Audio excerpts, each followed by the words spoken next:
My name is Paul Cunningham. I'm the Environment Correspondent from RTE. That means I work covering online, covering radio, covering television, and everything from short reports to documentaries.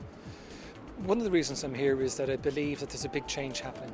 Secondly, I believe there's opportunities for Ireland. The reason I've come down here today is to try and talk about those opportunities. I don't have a background in business, so there are many people sitting in those rooms going, he doesn't know what he's talking about, which is fair enough.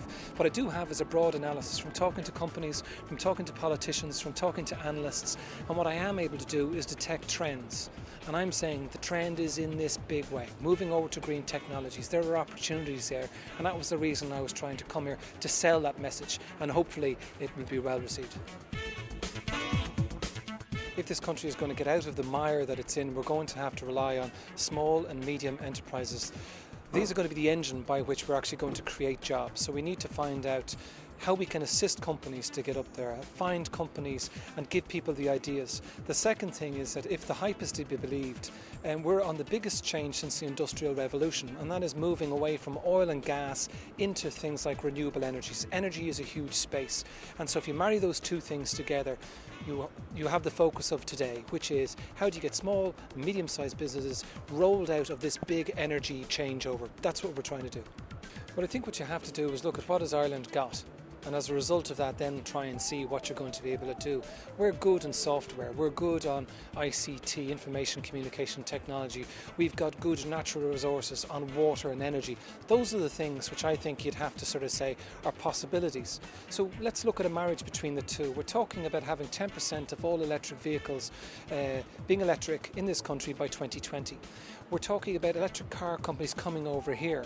They're interested in testing them here in this particular country, and we've got an opportunity for software companies to begin to sort of say, what type of applications would there be if it's charging points?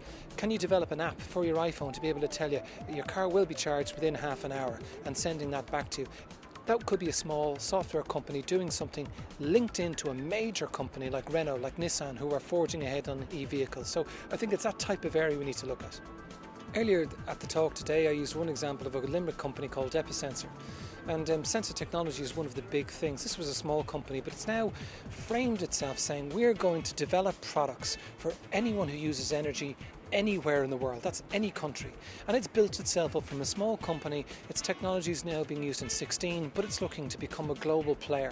That's one example of how you can develop it. There's another fantastic company called Plastic Innovations based in UCD.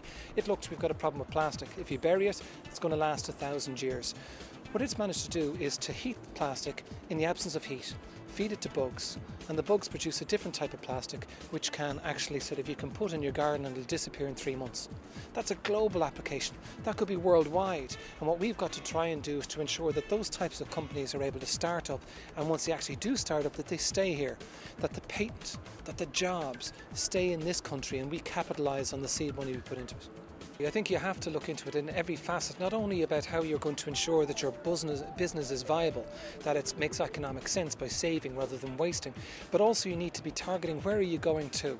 And the big changeover is this from brown oil, gas and coal into green, and you have to be edging and focused towards that.